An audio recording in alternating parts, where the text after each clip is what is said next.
లెక్కలతో సహా క్లియర్గా ఇక్కడ ఆధారాలతో సహా ఉన్నాయి. అసలు మీ ప్రభుత్వంలో మీ దగ్గర ఉన్నాయి కదా. 2005లో ప్రారంభించినటువంటి మీరు 2014 వరకు మీరు 22 కిలోమీటర్లు ఇయర్ వైజ్గా ఉంది. ఇక్కడ ఇయర్ వైజ్గా మీకు డాటా మీ దగ్గర ఉంది.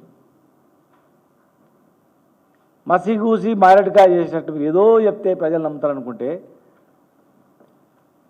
2014 వరకు మీరు 22 కిలోమీటర్లు చదివితే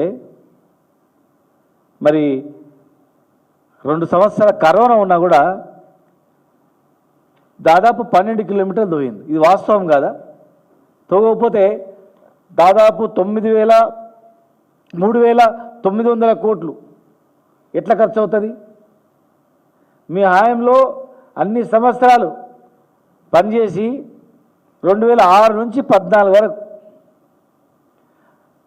అన్ని సంవత్సరాల్లో మీరు 3,600 రూపాయలు ఖర్చు చేసి పనులు చేస్తే మా ప్రభుత్వ హాయంలో 3,900 కోట్లు ఖర్చు పెట్టింది. వాస్తవం కాదా? ఫైనాన్స్ డిపార్ట్మెంట్ లెక్కలు ఉంటాయి కదా. ఒక ప్రభుత్వం మాట్లాడేటప్పుడు ఒక లెక్కలు ఉండాలి, అధికారులను పక్కన పెట్టుకోవాలి, లెక్కలతో సహా చెప్పాలి. ఇది అడ్డగోలు, ఇది తెలంగాణ గవర్నమెంట్. ఇది అడ్డగోలుగా మాట్లాడితే ఎట్లా? ప్రజలు చూస్తలేరా? ఒక మంత్రి గారేమో హెలికాప్టర్ లేదు నేను పోను, హెలికాప్టర్ వస్తేనే నేను పోతా అని చెప్పి హెలికాప్టర్ రాని రోజు ఒక మంత్రి పోడు.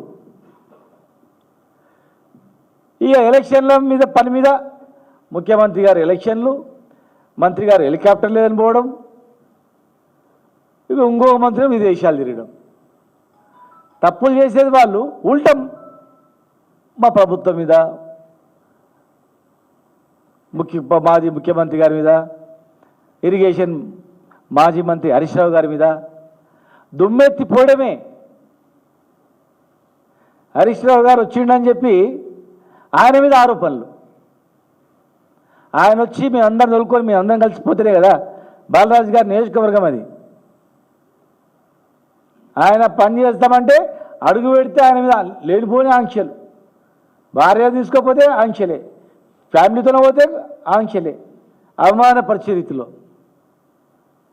ఇక అవమానాన్ని తట్టుకోలేక హరీష్ అన్న మనం పోదాందా పానం అరలేక అరలి పోదామని చెప్పి అందరం కలిసిపోతే కనీసం గేట్ లోపల కూడా రానియలేదు మమ్మల్ని. గేట్లకు లోపలికి ఎంటర్ కూడా కానియలేదు.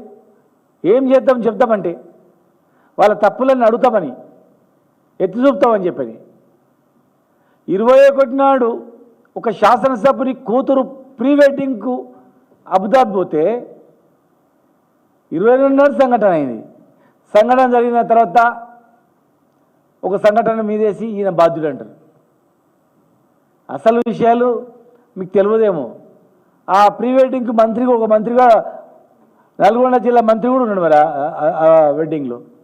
హరీష్ రావు గారు ఏమన్నా ఇరిగేషన్ మంత్రియా, లేకపోతే ప్రభుత్వంలో ఏమన్నా నీటిపారుదల శాఖకు సలహాదారుడా? ఏముంది?